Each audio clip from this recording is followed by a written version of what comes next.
রব্বুল আলামিনের কাছে প্রার্থনা করলেন, রব্বুল আলামিন রব্বি হাবলি মিনাস সালিহিন, আমাকে এমন এক সন্তান দান করো, নেককার একটা সন্তান দান করো, আমাকে স্থির বুদ্ধি সম্পন্ন একটি সৎ সন্তান দান করো। ফাবাশশারনাহু বিগুলামিন হালিম, রব্বুল আলামিন তাকে একটি স্থির বুদ্ধি সম্পন্ন পুত্র সন্তানের সুসংবাদ দিলেন।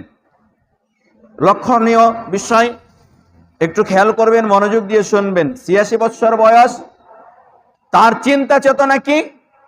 আমি বৃদ্ধ হয়ে গেলে আমার সন্তান আমাকে কামাই রোজগার করে খাওয়াবে, এরকম চিন্তা চেতনা ছিল।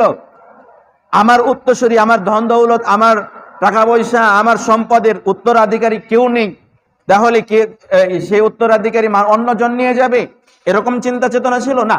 এরকম চিন্তা চেতনা ছিল না। তার চিন্তা চেতনা ছিল আমি কি করব, আমার কি অবস্থা হবে রব্বুল আলামিন ভালো জানেন।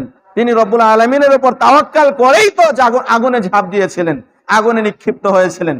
তার ওই চিন্তা চেতনা নাই যে আমার বৃদ্ধ বয়সে আমার কি অবস্থা হবে, কিন্তু তার চিন্তা চেতনা আমার কওমকে, এই জাতিকে কে দাওয়াত দিবে।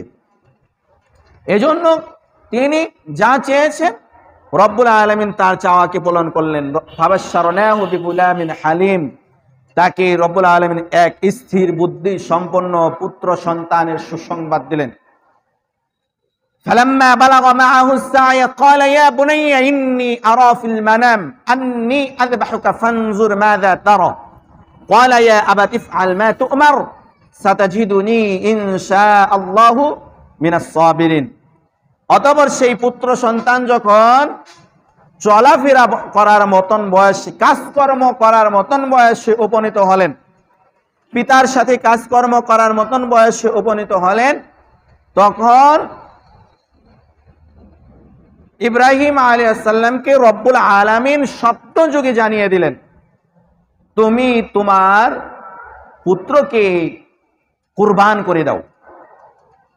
ফালাম্মা বালাগা মাআহু আস-সা'য় ক্বালা ইয়া বুনাইয়া ইন্নী আরা ফিল মানাম আন্নী আযবাহুকা ফানজুর মাযা তারা। তো যে ঘোষণাটা ইব্রাহিম আলাইহিস সালামকে রব্বুল আলামিন জানিয়ে দিলেন, সেই ঘোষণাটাই ইব্রাহিম আলাইহিস সালাম নিজে তো সিদ্ধান্ত নিতে পারেন না, তার সন্তানেরও তো অনুমতি লাগবে। বললেন যে আমি দেখেছি, আমি আদিষ্ট হয়েছি, আমাকে জানানো হয়েছে যে আমি তোমাকে জবেহ করছি, কুরবান করছি। এবার বলো তোমার অভিমতটা কি, তোমার কি কোনো এখানে কোনো আপত্তি আছে কিনা।